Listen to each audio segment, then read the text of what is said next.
ဒီနေ့သာသနာတော်နှစ်2562ခုကောဇာတက္ကီ1389ခုနေုံလဆန်း4ရက်2019ခုနှစ်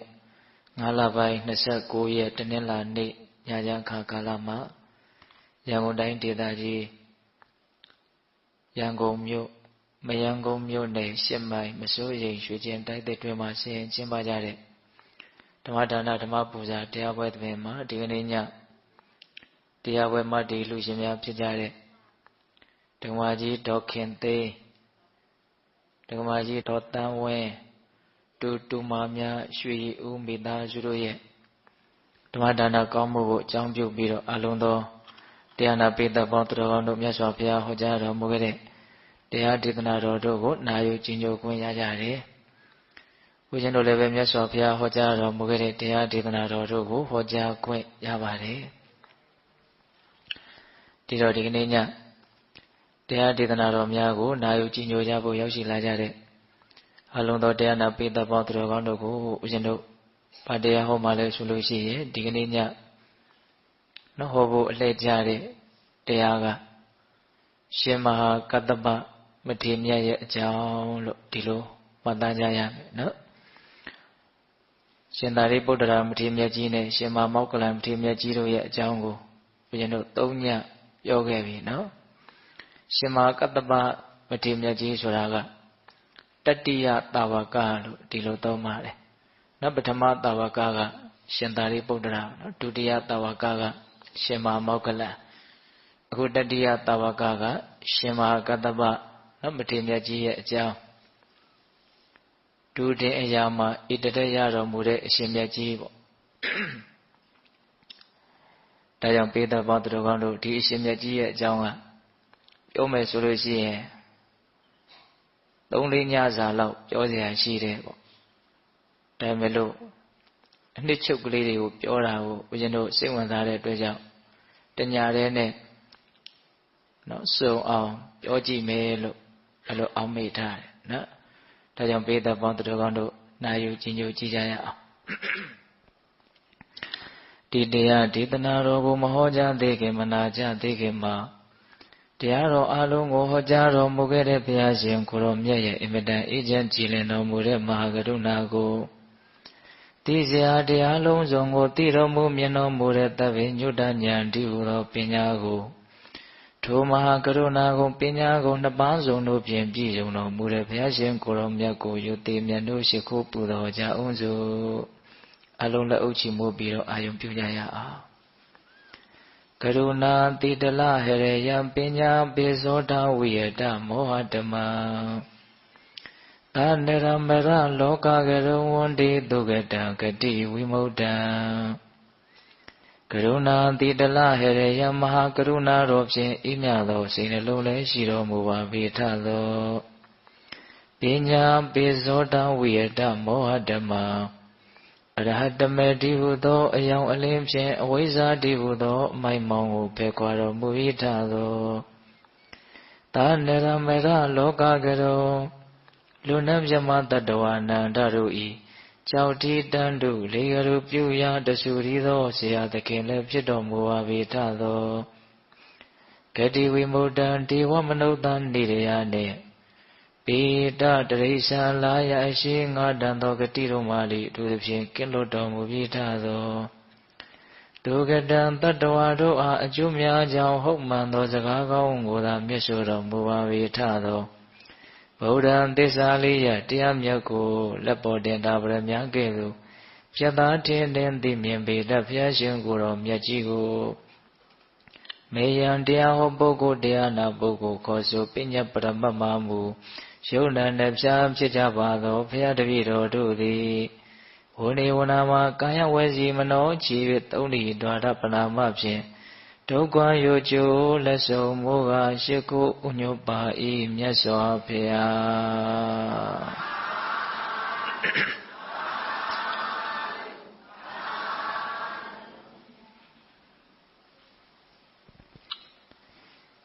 ရှင်မဟာကတ္တပအထေမြတ်ကြီးရဲ့အကြောင်းကိုနာယူကြည်ညိုမှတ်သားကြရအောင်ဗျ။ဝိနုဘယ်ကနေစပြောမလို့ဆိုတော့အရှင်မြတ်ကြီးတ ဒီလိုတတိယတာဝကစုပန်တော်မူတဲ့အနေထားလေးကနေစပြီးတော့ပြောကြည့်မယ်ပေါ့လွန်ခဲ့တဲ့ကဘာတသိန်းထက်မှာဘဒုမုတ္တရမြတ်စွာဘုရားဆိုတာပွင့်ခဲ့တယ်တဲ့နောက်အဂတဝကမထေရမြတ်ကြီးနှစ်ပါးကတော့တသင်္ချေနဲ့ကဘာတသိန်းပါရမီဖြည့်ရမယ်ခုဒီမဟာတဝကကြီးတွေကတော့ကဘာတသိန်းပါရမီဖြည့်ရမယ်ပေါ့နော်ဒါကြောင့်လွန်ခဲ့တဲ့ကဘာတသိန်းထက်ကဘဒုမုတ္တရမြတ်စွာဘုရားဆိုတာပွင့်ခဲ့တယ်အဲ့ဒီဘဒုမုတ္တရမြတ်စွာဘုရားရှင်ကိုရမြတ်ကြီးရဲ့တတိယတာဝကကမဟာနိသဗမထေရလို့ဒီလိုခေါ်တယ်တဲ့အဲ့ဒီတုန်းကဒီရှင်မကတ္တပမထေရမြတ်ကြီးဖြစ်လာမဲ့ပုဂ္ဂိုလ်ကနော်ဝေဒေဟတကြွယ်ဆိုပြီးတော့တတိတယောက်ဖြစ်တယ်အဲ့ဒါတနေ့သူ့အိမ်ကိုတန်ဃာတွေကိုဘဒုမုတ္တရဘုရားရှင်ကိုရမြတ်ကြီးအမှုပြုတဲ့တန်ဃာတော်တွေကိုအိမ်ပင့်ပြီးတော့ဆွမ်းကတ်တယ်အဲ့လိုဆွမ်းကတ်တော့ဘုရားရှင်ကိုရမြတ်ကြီးနဲ့တကွာတန်ဃာတော်ရှင်မြတ်များနော်ဆွမ်းဖုံပေးဖို့ဆွမ်းပြင်နေကြတဲ့အချိန်မှာအိမ်ရှိမှာမထေရတစ်ပါးဆွမ်းကန်ကြွတယ်အဲ့ဒီမထေရကမဟာနိသဗမထေရဘဒုမုတ္တရမြတ်စွာဘုရားရှင်ကိုရမြတ်ကြီးရဲ့တတိယတာဝကအဲ့ဒါကိုတပိတ်ကိုယူပြီးတော့ရှင်ဘုရားတပည့်တော်အိမ်ထဲကိုကြွပါလို့တထေရကပင့်တယ်ဒါပေမဲ့အဲ့ဒီမထေရကအိမ်ထဲကိုမကြွအောင်ပင့်တာကိုမကြွအောင်ဘာဖြစ်လို့ဆိုသူကဒုတင်ဆောက်တည်ထားတာနော်ဟင်းလင်းပြင်လွင်တီးခေါင်မှာပဲနေမယ်အဘောဂတိကဒုတင်သစ်ပင်ရိတ်တောင်မဝဲဘူးအိမ်ထဲကိုမပြောနဲ့အဲ့လိုပင့်လို့မရတဲ့အခါကျတော့ဘဒုမုတ္တရမြတ်စွာဘုရားကိုမေးတာအဲ့ဒီတထေရကဒီယဟန်ကအရှင်ဘုရားတို့တည်းများပို့ပြီးတော့ဂုံကျေးဇူးအဖြစ်မြတ်နေသေးသလားလို့မေးတာမေးတော့ဘဒုမုတ္တရမြတ်စွာဘုရားကမြတ်စွာဘုရားတည်းမြတ်တယ်လို့တော့မဆိုနိုင်ပါဘူးဒါပေမဲ့လို့ဘုရားရှင်ကိုရမြတ်ကြီးကဟုတ်တယ်တဲ့ငါတို့ကတက္ကရာရဲ့အိမ်မှာစွန့်စားဖို့အတွက်ထိုင်ပြီးတော့စောင့်မျှော်နေတာရှိတယ်အဲ့ဒီယဟန်ကအဲ့လိုစောင့်မျှော်နေတာမရှိဘူးတဲ့ငါတို့ကရွာเจ้าကိုအမိပြုပြီးတော့နေတာရှိတယ်သူကတောเจ้าမှာပဲနေတာတို့ကเจ้าနေကန်နေနဲ့နေတာသူကတစ်ပင်ရင်သူမဟုတ်လွင်တီးခေါင်မှနေတာဒီလိုမြင့်မြတ်တဲ့ဒူတင်အကျင့်တွေကိုကျင့်သုံးနေတာအလွန်ကျိုးကျေးဇူးများပြားတဲ့အကျင့်တွေကိုကျင့်သုံးနေတာလို့အဲ့လိုအမိန့်ရှိတော့အလွန်ကြီးညိုတယ်အဲ့ဒါနဲ့တူတူပြောရရင်တော့အဲ့ဒီမထေရကိုအားကြလို့အဲ့ဒီတထေရကနော်သူလည်းပဲဖရာတဆူဆူရဲ့ဓမ္မမှာဒုတင်အရာမှာဣတတဲ့ရတဲ့မထေရမြတ်တစ်ပါးဖြစ်ပြရစီဆိုပြီးတော့အဓိကာရကုသိုလ်ကောင်းမှုတို့ကြီးပြုပြီးတော့ဆုတောင်းအဲ့ဒီမှာဘုရားမုဒ္ဒရာမြတ်စွာဘုရားကလည်းသူ့ရဲ့ဆုပြည့်ဝမယ်ဆိုတာကိုသိတော်မူမြင်တော်မူတဲ့အတွက်ကြောင့်သင်ဟာလာမဲ့ကဘာတသိန်းထက်မှာဂေါတမဗုဒ္ဓမြတ်စွာဘုရားရဲ့တတိယတာဝကဒုတင်အရာမှာဣတတဲ့ရတဲ့ရှင်မဟာကတ္တပဆိုတဲ့နာမည်ဒုနဲ့ထုကဲမြင့်မြတ်တဲ့ပုဂ္ဂိုလ်ဖြစ်လိမ့်မယ်လို့ဗျာဒိစကားမိန့်တာအဲ့ဒီလိုနဲ့ဦးဇင်းတို့နော်ဂျာကာလမှာမဟာဗုဒ္ဓဝင်ထဲမှာတော့အများကြီးထူးခြားတဲ့ဘဝတွေကိုမှတ်တမ်းတင်တာရှိပါတယ်အဲ့ဒါတွေကိုဦးဇင်းတို့အလုံးကြော်ခဲ့ပြီးတော့နောက်ဆုံးဘဝမြတ်စွာဘုရားရဲ့လက်ထက်ယဟန်ပြုတဲ့အနေအထားကိုဆက်ပြီးတော့ပြောကြည့်မယ်ပေါ့နော်အဲ့တော့ဒါကလည်းပဲပိဋကပေါင်းတော်တော်တို့အလုံးကြာဖို့နာဝရှိထားတဲ့အကြောင်းအရာတစ်ခုပိပ္ပလိနဲ့မေဘဒ္ဒာဆိုတာအလုံးကြာဖို့ပါလေဟုတ်လားအဲ့ဒါပိပ္ပလိဆိုတာကဒီရှင်မကတ္တဗကိုရမြတ်ကြီးဖြစ်လာမဲ့ပုဂ္ဂိုလ်ပဲအလွန်ချမ်းသာကြွယ်ဝတဲ့အမျိုးဘုရင်တို့မကရာတိုင်းထဲမှာမဟာတိဋ္ဌပုံနာရွာဆိုတာရှိတယ်အဲ့ဒီမှာသူနော်အကြီးအကဲရဲ့အိမ်မှာလူသွားဖြစ်တာအလွန်ချမ်းသာတယ်နော်တစ်ဖက်10ကန်တွေကိုအလုံး60လောက်ရှိတယ်လို့ပြောတယ်နော်စင်တက်မြင်းတက်ယထာဓာတ်တွေတောင်ရှိတယ်တဲ့နေစားပေစားတမျှပေါ့နော်ဘယင်မဟုတ်တာတမဲပဲပိပိလိလူလင်းဆိုတာအလွန်ချမ်းသာတယ်အဲ့ဒါအရွယ်ရောက်လာတဲ့အခါကျတော့အိမ်တော်ပြုတ်ဖို့အတွက်လုံးဝစိတ်ဝင်စားဘာဖြစ်လို့လဲဆိုတော့သူကဗြဟ္မပြည်ကနေလာတာနော်ဗြဟ္မပြည်ကနေလာတာအဲ့ဒါသူနဲ့ပါရမီဖြည့်ဘက်ကလည်းဗြဟ္မပြည်ကနေလာတာဘယ်မှာဖြစ်နေတုံးဆိုတော့ဦးဇင်းတို့မိမကျော်မိမလှတွေအလွန်များတဲ့နော်ဦးဇင်းတို့ခေမာထီတို့ဖြစ်ခဲ့တဲ့နေရာဒေသဟုတ်လားဗဒ္ဒတိုင်းတာဂရမြို့နော်အဲ့ဒီမြို့မှာအလွန်ချောတဲ့လှတဲ့အမျိုးသမီးတူသွားပြီးတော့ဖြစ်တာနာမည်ချင်းကတော့ဗဒ္ဒာနောက်တော့ပိပ္ပလိအိမ်ကိုရောက်လာတဲ့အခါကျတော့ပိပ္ပလိရဲ့အဖေကကပိလဆိုတာ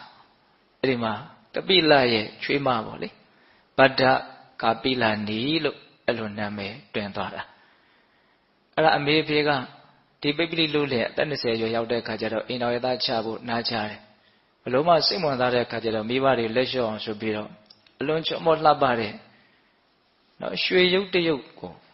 ပရိန်သေးတွေကိုသူခိုင်းတယ်ခိုင်းပြီးတော့ဒီအရုပ်နဲ့တူလောက်အောင်လှတဲ့အမျိုးသမီးကိုရရင်ယူမယ်လို့မဖြစ်နိုင်ဘူးထင်လို့သူကမပြုတ်ကျင်လို့ဒီလိုလုပ်တာ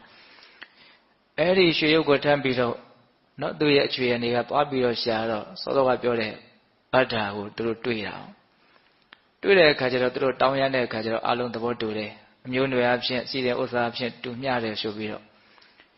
ဒါပေမဲ့လို့အဲ့ဒီပိပလိရောမေဘတ္တာရောအိမ်အောင်ပြုတ်ရမယ်အနေထားကိုသိတဲ့အခါကျတော့လျှို့ဝှက်တဝန်လွှာပေးကြတယ်တဲ့မင်းငါ့ကိုမယူနဲ့ငါ့ကိုယူလို့ရှိရင်မင်းတစ်ချိန်ရောက်ရင်ဒုက္ခရောက်မယ်ဘာလို့ဆိုတော့ငါကမိဘတွေသိပြီဆိုရင်ယဟန်ပြုတ်မှာဒါကြောင့်မင်းငါ့ကိုမယူနဲ့အဲ့ဒီလိုတဝန်လွှာရေးပြီးတော့ပို့တာဟိုဘက်ကအမျိုးသမီးကလည်းအဲ့ဒီတိုင်းတဝန်လွှာရေးပြီးတော့ပို့တာတိုက်ဆိုင်ပေါ့အဲ့ဒီတဝန်လွှာနှစ်ခုကိုယူလာတဲ့လူကလည်းလမ်းမှာတိုက်ဆိုင်တွေ့ကြတယ်လို့ဆိုတယ်ဘယ်ကလာတဲ့တုန်းဘသူတုန်းမေးလိုက်တဲ့အခါကျတော့အကြောင်းသိတော့စာတွေကိုဖွင့်ဖောက်ပြီးတော့ဖတ်ကြည့်ကြတာအဲ့ဒီကြတော့မှထူးခြားတယ်ဆိုတော့အဲ့ဒီစာတွေအကုန်စုပ်ဖြဲပြီးတော့တယောက်တယောက်နှစ်သက်တဲ့အကြောင်းတွေကိုစာတွေကိုပြင်းရေးပြီးတော့ပို့တာအဲ့လိုနဲ့စိတ်သဘောမတူညီပဲနဲ့အကျဉ်းလင်မယားဖြစ်ကိုရောက်ရတာဒါပေမဲ့လို့တော့ရတဲ့ချိန်ကစပြီးတော့မောင်လိုနှမလိုပဲနေကြတယ်တဲ့ဒါပေတို့သိပါတယ်နောက်အလယ်မှာပန်းကုန်းထားပြီးတော့အိတ်တာပန်းကုန်းမညှိုးဘူးဆိုတာအဲ့ဒါသူတို့ပဲဘာလို့သူတို့မှအဲ့ဒီလိုစိတ်တွေနော်နေပါနေရတာတော့ဆိုရင်ပြမပြေကလာလို့ပြမပြေကလာတဲ့အတွက်ကြောင့်အဲ့လိုဖြစ်တာအဲ့ဒါနဲ့နောက်တော့သူတို့ယဟန်ပြုခြင်းရဲ့အကြောင်းတရားလေးတစ်ခုကလည်းစိတ်ဝင်စားစရာကောင်းတယ်အခါတစ်ပါးမှာလေတော်ကိုသွားပြီးတော့အလုပ်တွေကိုကြီးကြပ်တယ်ပိပလိလူလင်ကအဲ့လိုလေထွန်တဲ့အခါကျတော့နော်ဒီထုံငယ်ကြားလေးတွေမှာပိုးကောင်လေးတွေရှိတာတခါလေအဲ့ဒီဇရက်တွေကြီးတွေကအဲ့ဒါကိုထိုးကြစိတ်ကြတာရှိတယ်နော်လေထွန်လို့ရှိရင်တခါလေလင်းပြူရွှဲငှက်လေးတွေပါလေရွှဲနွားရဲ့ပိုးပေါ်တောင်တက်နာပြီးတော့လိုက်တော်တာတွေရှိတယ်အဲ့ဒါကိုမြင်တဲ့အခါကျတော့ဒီအကုသိုလ်ဟာဘု து ထီကိုဘု து စီကိုရောက်လာမှာတော့နော်အခိုင်းအစီတွေကိုမေးတဲ့အခါကျတော့ဒါအရှင်းရဲ့လေကိုထွန်တာဆိုတော့အရှင်းစီကိုပဲဒီအကုသိုလ်ကရောက်လာမှာဟာတော်တော်ထိတ်လန့်သွားတယ်သူအဲ့ဒါနဲ့မဖြစ်ချေဘူးငါကတော့ဒီရှိသမျှစည်းစိမ်ကိုစွန့်ပြီးတော့ရဟမပြုတ်တော့မယ်ဒီမျိုးစေ့ကငိုတဲ့ကလည်းပါပြီးသားပါဒါကအနိကတွန်အားပါနော်အဲ့ဒီနေ့မှာပဲတိုက်ဆိုင်ပရဂဗိလာနေကလည်းပဲအိမ်မှာနှမ်းအိုးထဲမှာရှိတဲ့နှမ်းတွေကိုနေပူလှမ်းတာအဲ့တော့နှမ်းထဲမှာနှမ်းတွေမှာပိုးကောင်တွေကရှိတယ်အဲ့ဒီပိုးကောင်တွေကငှက်တွေကစားကြတာတွေ့ပြန်တယ်တွေ့တော့ဒါပစုတိကိုရောက်မှာတော့ဒီအာကုသိုလ်ကဒါရှင်မတို့ပစ္စည်းပဲရှင်မတို့ဒီရောက်မှာပေါ့အဲ့တော့သူဘလို့စဉ်းစားတော့ဆိုတော့အဝတ်ပိုင်းစားလေး 4-5 တောင်လောက်ရှိလို့ရှိရင်ငါခန္ဓာကိုယ်လုံအောင်ဝတ်လို့ရတယ်နော်အစာပြေုံလောက်တော့ဘိုက်ဝယုံလောက်တော့ဘယ်နာသွားစားရတယ်နော်ဒီစည်းစိမ်တွေအတွက်ဘာလို့ငါဒီအကုသိုလ်ကအကုသိုလ်တွေကိုအဖြစ်ခံမလဲအောင်ငါဒီနေ့ပဲဒီရှိတဲ့စည်းစိမ်ကိုစွန့်ပြီးတော့ငါရဟန်းပြုမယ်လို့သူကလည်းအဲ့လိုစဉ်းစားတယ်အဲ့ဒါနဲ့ပိပလိလို့လေတော့ပြန်လာတဲ့အခါမှာနော်ပါရဂဗိလာနေကိုခေါ်ပြီးတော့ရှိသမျှစည်းစိမ်တွေကိုမင်းကိုအနှင်းပါတယ်ငါကတော့ရဟန်းပြုတော့မယ်ကျွန်တော်မျိုးမကလည်းအဲ့ဒါကိုပဲစောင့်နေတာတဲ့ဒါကြောင့်မို့လို့အတူတူပဲရဟန်းပြုကြမယ်ဆိုပြီးတော့တို့ပြောကြပါလို့ရှိသမျှစည်းစိမ်အကုန်လုံးကိုစွန့်ခဲ့ပြီးတော့မြတ်စွာဘုရားကိုရည်မှန်းပြီးတော့ရဟန်းပြုကြတာဟုတ်လားအဲ့လိုရဟန်းပြုပြီးတော့ထွက်သွားကြတော့ဒါသူကရုံတုံးပြီးတော့သင်္ကန်းဝယ်ပြီးတော့နော်ဝတ်သွားကြတာပဲအဲ့မြတ်စွာဘုရားကိုရည်မှန်းပြီးတော့ဝတ်သွားတာအဲ့ဒီလိုနဲ့ဦးဇင်းတို့တဏှာရောက်တဲ့အခါကျတော့ပိပလိကဘာစဉ်းစားတော့ဆိုတော့ငါရဲ့နောက်မှာအမျိုးသမီးတယောက်ပါနေတာဒါမသိတော့ဘူးတော့ရဟန်းဖြစ်သွားပြီဆိုတော့အမျိုးသမီးတယောက်ပါနေတာမသိတော့ဘူးအဲ့ဒါနဲ့လမ်းကလည်းနှစ်ခွရှိနေတာဆိုတော့ gain မင်းကြိုက်တဲ့လမ်းကိုရွေးပါမင်းနဲ့ငါတူသွားလို့မရတော့ဘူးအဲ့ဒါနဲ့မေဘတာကလက်ဝဲလမ်းကိုရွေးတယ်လက်ရလမ်းကိုပေါင်းပိပလိကဖြစ်လာတဲ့ရဟန်းကရွေးတယ်ပေါ့အဲ့ဒီအချိန်မှာနောက်တန်တရားလုံးပါရမီဖြည့်လာတဲ့အနေအထားဒါအပိအပိုင်ခွဲခွာခြင်းပဲလို့အဲ့ဒါလိုလဲခွဲခွာပြီးတော့သွားကြရောမြေကြီးဟာအကြီးကျယ်တုံနေတဲ့မြေလှုပ်တယ်အဲ့သူတို့ရဲ့ဂုံအရန်ကြီးတဲ့အတွက်ကြောင့်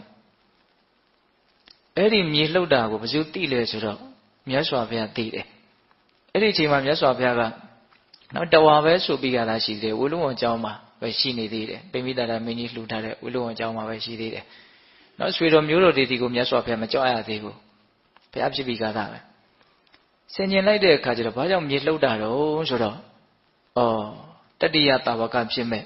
နော်ပိပ္ပိလိလွတ်လေငါ့ကိုယဉ်မှန်းပြီးတော့ရဟန်းပြုလာတယ်ငါထွက်ပြီးတော့ကြိုမယ်တဲ့အဲမြတ်စွာဘုရားတော့ထွက်ကြိုပါနော်သူ့ရဲ့ဂုံကျေးဇူးသူ့ရဲ့နော်မြင့်မြတ်မှုဟာဘယ်လောက်ကြီးမားလဲဆိုတာအဲ့ဒါဘယ်ကနေစောင့်တော့ဆိုတော့နော်ဦးဇင်းတို့ဘဟုဗုဒ္ဓကညောင်မင်းဆိုတာရှိတယ်နာမည်ကြီးပေါ့နော်အဲ့ဒီညောင်မင်းအောက်ကနေပြီးတော့ထိုင်ပြီးတော့စောင့်တော့ဦးဇင်းတို့တာမန်ယဟန်တစ်ပါးအနေထားနဲ့စောင့်တာမဟုတ်ဘုရားရဲ့အသေးနဲ့အတင့်တဲ့သို့အနေထားကိုနော်ပြပြီးတော့စောင့်တယ်။ကြောင်ကြီးတော်တွေလည်းကွန်မြူပြီးတော့ညောင်မင်းတမင်လုံးဟာရွှေကြီးတုတ်ထားတယ်လို့ဝင်းနေတယ်လို့ဆိုတယ်။အဲ့အဝေးကမြင်လဲမြင်လဲရတော့ဒါငါရှိမှန်းပြီးတော့ပြုတ်ခဲ့တဲ့မြတ်စွာဘုရားဆိုတာဒါပဲလို့သူဆုံးဖြတ်ချက်ချနိုင်တယ်။ဟုတ်လား။အဲ့ဒီမှာအနားလဲရောက်ပြီလဲဆိုရောမြတ်စွာဘုရားကိုရှ िख ိုးဥချရှ िख ိုးဥချတာမှသူကမြင်ချင်းတစ်ခါရှ िख ိုးဥချတယ်တဲ့အဝေးကြီးတွေကစမနီးမဝေးအရာရတဲ့အခါတစ်ခါရှ िख ိုးဥချတယ်အနီးနားရောက်မှတစ်ခါရှ िख ိုးဥချတယ်အဲ့လိုရှ िख ိုးဥချပြီးတော့မြတ်စွာဘုရားဟာတပည့်တော်ရဲ့ဆရာပါတပည့်တော်ဟာမြတ်စွာဘုရားရဲ့တပည့်တာဝကပါဘယ်သူမှဒါဘုရားလို့ပြောရတာမဟုတ်ဘူးနော်သူသိတာအဲ့လိုလုပ်ပြီးမြတ်စွာဘုရားကိုရှ िख ိုးဥချတော့မြတ်စွာဘုရားကဘာအမိန့်ရှိတုံးဆိုတော့နော်ခြေသားကတ္တပတဲ့သူ့ရဲ့အနွယ်ကကတ္တပမို့လို့နော်ကတ္တပအမျိုးအနွယ်မို့လို့ကတ္တပလို့ခေါ်တာတင်လိုပုဂ္ဂိုလ်တူတယောက်ရဲ့အခုလိုရှ िख ိုးဥချအယိုသေးပြုတာကိုနော်ငါဘုရားရှင်ကိုရမြတ်ကြီးမို့လို့ခံတိုက်တာ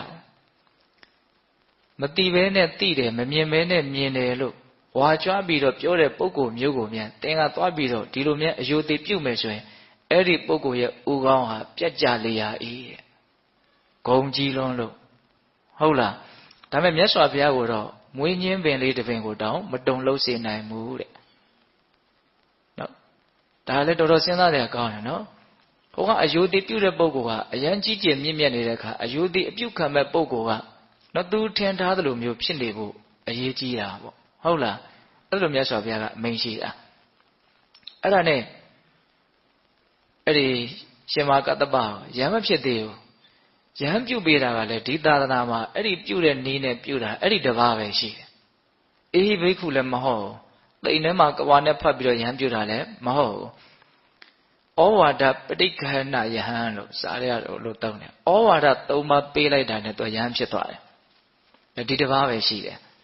အဲ့ဒါပထမဩဝါဒကဘာလဲဆိုတော့ခြေသားကတ္တပါတဲ့ဒီသာသနာမှာမထေကြီးမထေလက်မထေငယ်ဘယ်လိုယဟန်ကိုပဲတွေ့ဟိရိဥတ္တပကိုရှေ့ရှုပြီးတော့ထင်စေပြီးတော့နေမယ်လို့သင်ကျင့်ပါတဲ့ဟိရိဥတ္တပဆိုတာအရှက်အကြောက်ပေါ့နော်ဘယ်လိုယဟန်ကိုပဲတွေ့အရှက်အကြောက်အာကြီးစွာနဲ့ချင်းကပ်ပါအောင်ဒါကဘာကိုရည်ရွယ်ပြီးတော့ဒီအဆုံးအမဩဝါဒကိုပေးတာလဲဆိုတော့သူကအမျိုးဆက်အလွန်မြတ်တယ်အဲ့ဒီအမျိုးဆက်ကိုအမိပြုပြီးတော့ဖြစ်မဲ့မှန်ကိုတားဆီးတာအောင်သူရည်ခြင်းနဲ့သူရှိရနော်နောက်ဒုတိယအဆုံးအမဩဝါဒကဘာလဲဆိုတော့ခြေသားကတ္တပါတဲ့ဒီသူတော်ကောင်းတရားကုသိုလ်ကောင်းမှုနဲ့ဆက်တဲ့တရားကိုအခခသိငါဟာနာမယ်ကောင်းကောင်းမွန်မွန်နာယူမယ်ရိုးရိုးသေးသေးနာယူမယ်လို့သင်အဲ့ဒါလို့ကျင့်ပါတဲ့တရားဆိုလို့ရှိရင်ဘယ်တရားကိုပဲဖြစ်ဖြစ်ကုသိုလ်နဲ့ဆက်တဲ့ဒီသူတော်ကောင်းတရားကိုပေါ့နော်နာယူမယ်ကောင်းကောင်းနာမယ်ရိုးရိုးသေးသေးနာမယ်အဲ့ဒါလို့စိတ်နဲ့သင်နာယူမယ်လို့ကျင့်ပါတယ်ဒါကဘာအတွက်ဒီအဆုံးအမဩဝါဒကိုပေးရတာတော့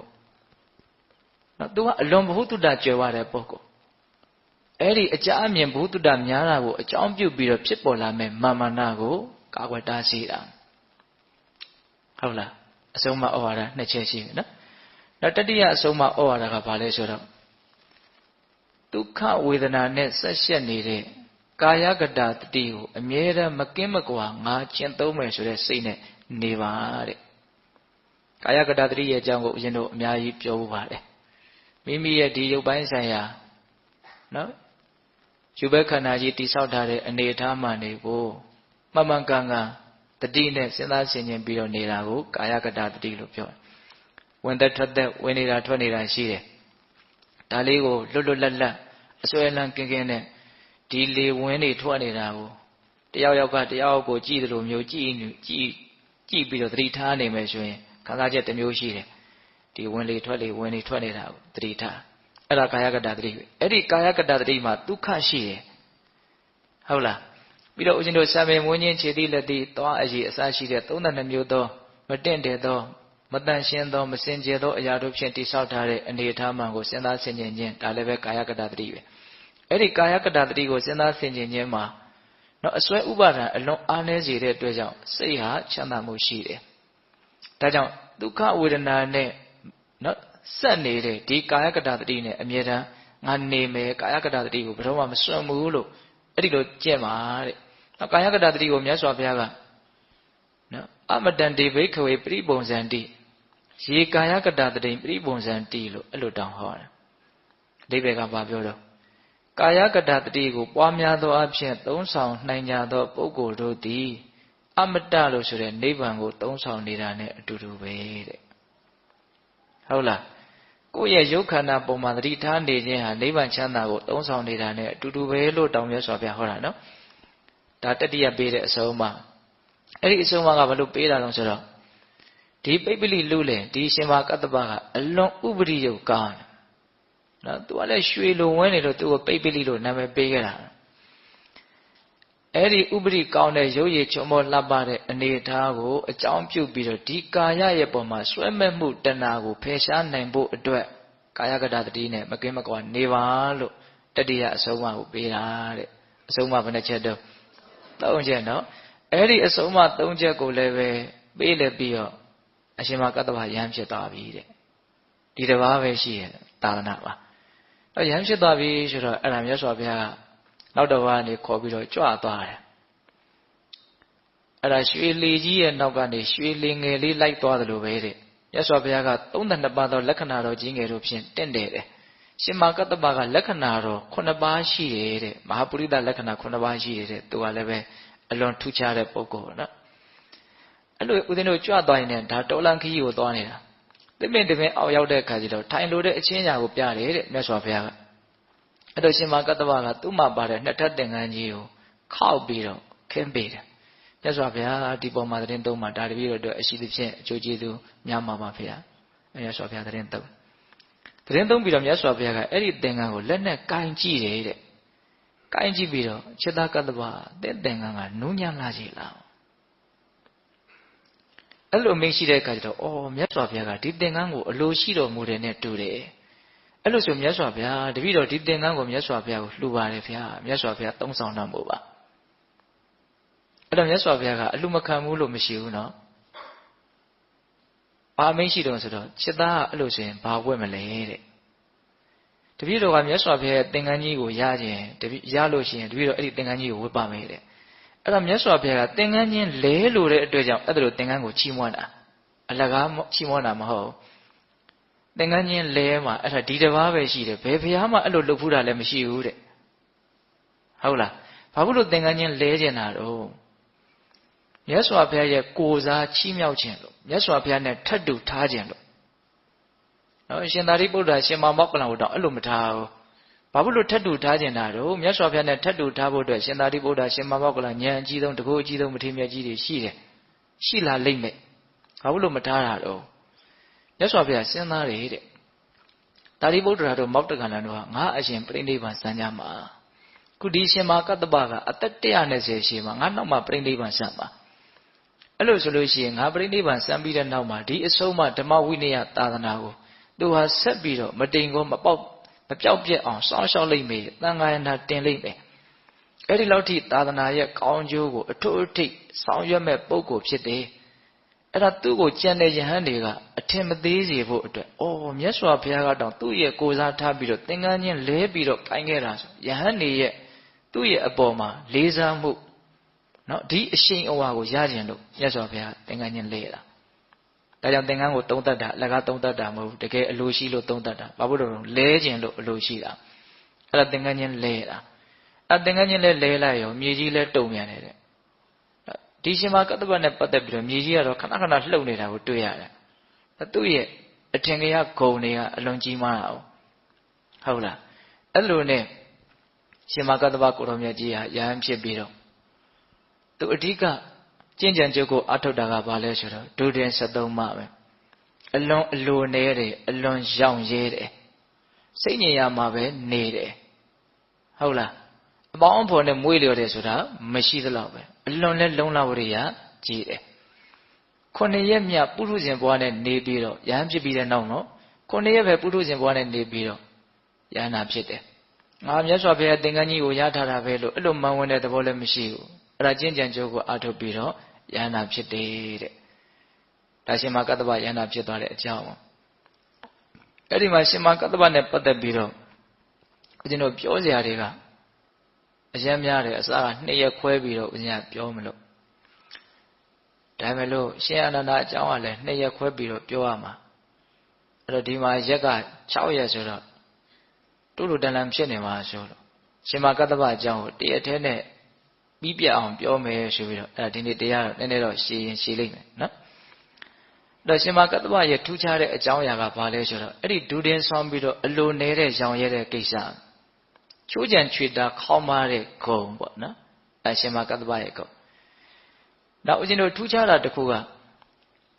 စင်ရဲသားတွေကိုအလွန်မှတနာကျင်တာတော်မူတယ်နော်အဲ့ဒီကိစ္စကလည်းပဲဒီသာသနာမှာအလွန်ထင်ရှားတယ်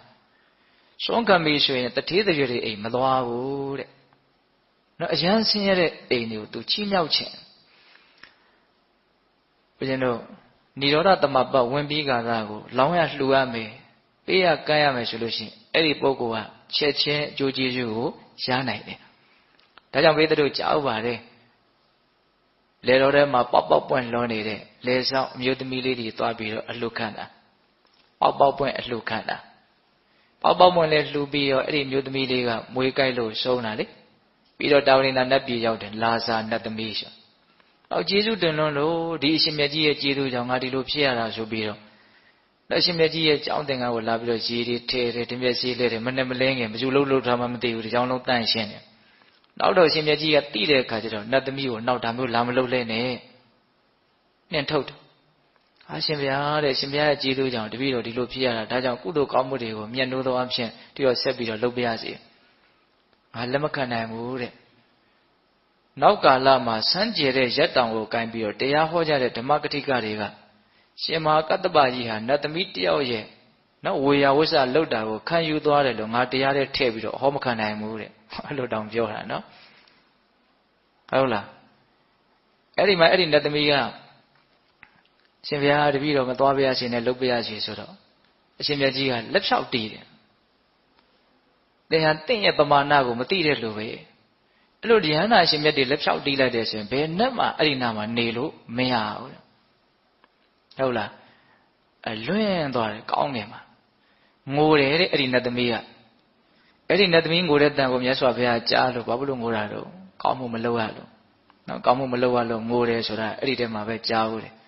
ဟုတ်လားကောင်းမှုမလုပ်ရလို့ပါဘုရားဆိုတော့အေးစောင့်စည်းဖို့ရာကငါသားယဟန်တော်တွေရဲ့တာဝန်ပဲကောင်းမှုပြုဖို့ရာကကောင်းမှုကိုမြတ်လို့ကြတဲ့ပုဂ္ဂိုလ်တွေရဲ့တာဝန်ပဲဆိုပြီးတော့ပုံညင်စီပုရိသောကိရာနဲ့ပုဏ္ဏပုဏ္ဏတမိသန္တကိဒါထဒုက္ခပုံညတဥစ္စေယောတဲ့အဲ့ဒီဂါထာလေးဟောတာကောင်းမှုပြုမယ်ဆိုရင်ထက်ခါထက်ခါပြုဖို့အတွက်စိတ်ဝင်စားရမယ်ကောင်းမှုကိုထက်ခါထက်ခါပြုလို့ကောင်းမှုတွေကအစုအပုံကြီးလို့ဖြစ်လာပြီဆိုရင်ဒုက္ခပုံညတဥစ္စေယောကောင်းမှုအစုအပုံရှိတဲ့ပုဂ္ဂိုလ်ကအဲ့ဒါချမ်းသာတော့တာပဲလို့အဲ့လိုဟောတာအဲ့ဒီဂါထာလဲနာပြီးတော့အဲ့ဒီနတ်သမီးသောတာပန်ဖြစ်တယ်ဒါရှင်မကတ္တဗကိုရမြတ်ကြီးရဲ့ကျေးဇူးပေါ့နောက်ပိဋကကြားဘူးတာပိဋကတို့ကြားဘူးတာတခုရှိအောင်မယ်နောက်တရားမင်းနဲ့သူဇာနမိဘုရားတို့ဆင်းရဲသားဟန်ဆောင်ပြီးတော့ရှင်မကတ္တဗကိုဆွမ်းလာလောင်းကြတာကြားဘူးတယ်မဟုတ်လားနော်ရှင်မကတ္တဗကထူးခြားစမ်းကြယ်တာတွေအများကြီးရှိတယ်တခါဆိုလို့ရှိရင်ကုဋ္ဌနုနာယောဂဆွဲကပ်နေတဲ့တခါကြီးတယောက်ကဆွမ်းလောင်းတာအဲ့ဒါလက်ကလေးကအနာပေါက်ပြီးတော့ပြက်လို့ပြက်ချင်လေးဖြစ်နေတာဆွမ်းလောင်းရင်းနဲ့အဲ့ဒီလက်ကလေးကတိုက်တိုက်ဆိုင်ဆိုင်တပိတ်ထဲပြက်ပြီးတော့ကြားရစ်တယ်တဲ့ကဲနော်နုနာယောဂဆွဲနေတဲ့လက်ကသွေးတွေပြည်တွေနဲ့ပြက်ကြားရစ်တယ်တဲ့တပိတ်ထဲကိုအဲ့ဒါကိုအရှင်မြတ်ကအဲ့ဒီလူမြင်းနေတုန်းမှာပဲအဲ့ဒီလက်ပြက်ကလေးကိုဖဲပြီးတော့ဆွမ်းစားသွားတယ်တဲ့သူ့ကိုလည်းပဲပီတိဖြစ်စေခြင်းတယ်ဒါကယဟန္တာရှင်မြတ်တွေမှသာလည်းဖြစ်နိုင်တာပေါ့နော်တာတိကုံနော်လက်ပြက်နဲ့ဆွမ်းတဲ့ကိုအတူတူထားနိုင်တာလက်ပြက်ကိုတော့မစားဘူးပေါ့ဒါပေမဲ့ဖဲပြီးတော့စားယွန်ရှာတယ်ဆိုတာမရှိဘူး ဟုတ်လားဒါကြောင့်မို့လို့တရားမင်းနဲ့သူစားတို့ကလာပြီးတော့ဆွမ်းလောင်းကြတာအဲ့လိုလောင်းတာကဘယ်လိုလောင်းလို့ရတာတော့နတ်သမီးတွေကစားလာပြီးတော့လောင်းကြသေးတယ်နတ်သမီးပုံစံနေနဲ့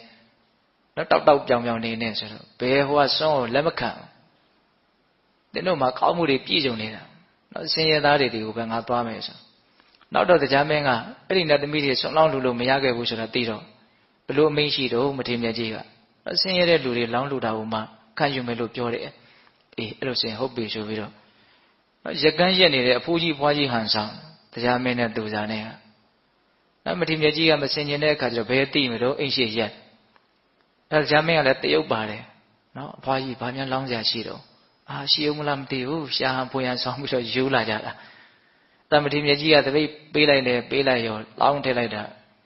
တိုင်းပြည်တစ်ခုလုံးကိုအဲ့ဒီအနက်နေလွှမ်းသွားတယ်တဲ့နတ်သုဒ္ဓတွေထည့်တာအဲ့ဒီတော့မှဒါပစုလေလို့ဆင်ခြင်တဲ့အခါကျတော့တရားမင်းမှန်သိတဲ့အခါကျတော့မထေရမြတ်ကြီးကတရားမင်းနဲ့သင်ဟာဆင်းရဲသူဆင်းရဲသားရဲ့ပစ္စည်းဥစ္စာတွေကိုဘာလို့လူယူတာလဲတဲ့အဲ့လိုပြောတာနော်အဲ့တော့တရားမင်းကဘာပြန်လျှောက်တော့ဆိုအရှင်ဘုရားတဲ့တပည့်တော်လည်းဆင်းရဲသားပါဘုရားတဲ့တရားဖြစ်ပြီးတော့ဘယ်နဲ့ကြောင့်ဆင်းရဲသားလို့ပြောရတော့တပည့်တော်ကသာသနာ့ဘအခါကာလမှာကုသိုလ်ပြုပြီးတော့ဖြစ်ရတဲ့တရားမင်းမှာတဲ့တပည့်တော်ရဲ့အနီးဝန်းကျင်မှာရှုလာရထတို့မဟာရထတို့ဆိုတဲ့နတ်သားတွေရှိတယ်အဲ့ဒီနတ်သားတွေကသာသနာတွင်မှာကုသိုလ်ပြုပြီးတော့ဖြစ်လာတဲ့နတ်သားတွေသူတို့ရဲ့အရှိန်အဝါတွေကအယောင်အဝါတွေကတပည့်တော်ရဲ့အယောင်အဝါကိုလွှမ်းမိုးနိုင်နေတဲ့ဒါကြောင့်သူတို့များလမ်းသွားပြီဆိုတပည့်တော်အိမ်ရှိကိုဗိမ္မာန်ရှိကိုမထွက်ရဗိမ္မာန်နဲ့ဝင်ပုန်းနေရတယ်တဲ့ဒါကြောင့်တပည့်တော်တော့ဆင်းရဲတဲ့လူရှိမလားတဲ့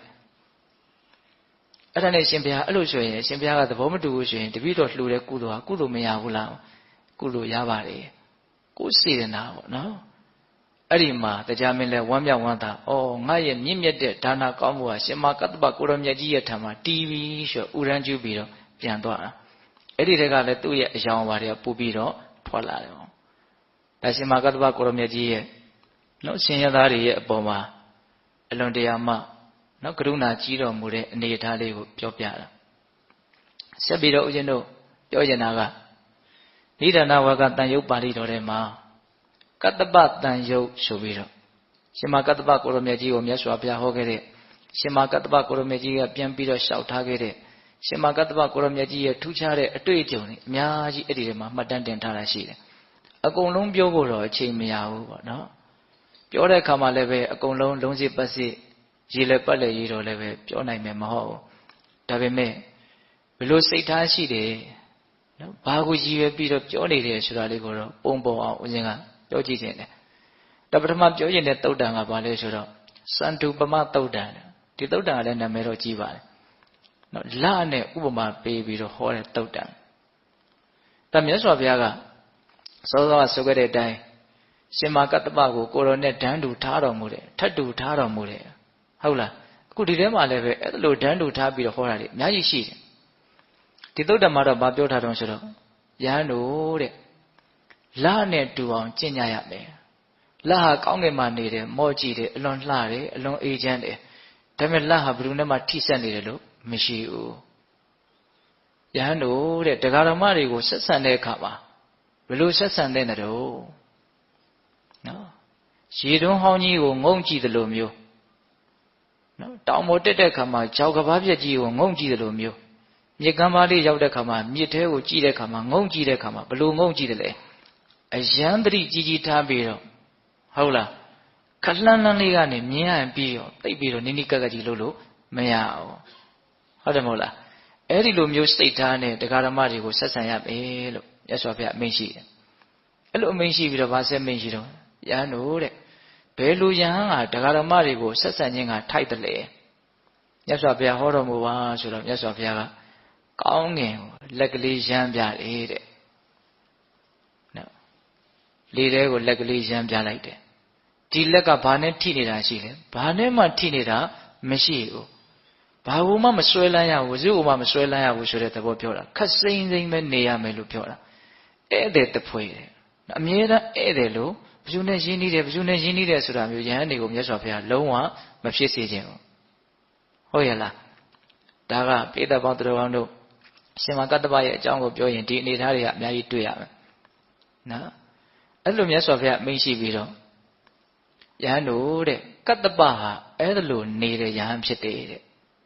သူ့ကိုဥပမာပေးတာနော်ကတ္တပဟာအဲ့လိုမျိုးတရားဓမ္မတွေကိုဆက်ဆံတဲ့ယဟန်လေထဲကိုလက်ရမ်းလိုက်တယ်လို့မျိုးလာနဲ့တူတဲ့နော်အဲ့လိုမျိုးကြက်သေးမင်္ဂလာရှိတဲ့နော်အစွဲအလမ်းမရှိဘဲနဲ့လွတ်ဆက်ဆံတဲ့ယဟန်မျိုးဖြစ်တယ်လင်းရောင်ပဲပေးမယ်ညှိကပ်တွေ့တာမရှိဘူးအဲ့ဒါဆက်ပြီးတော့မြတ်စွာဘုရားအဲ့ဒီထဲမှာမှတ်သားစရာကောင်းတာလေးတစ်ခုကယဟန်တို့တဲ့စင်ကြယ်တဲ့တရားဟောခြင်းဆိုတာဘယ်လိုဟာလဲမစင်ကြယ်တဲ့တရားဟောခြင်းဆိုတာဘယ်လိုဟာလဲတဲ့ဒါကတော့ဦးဇင်းတို့အများကြီးသတိထားကြအောင်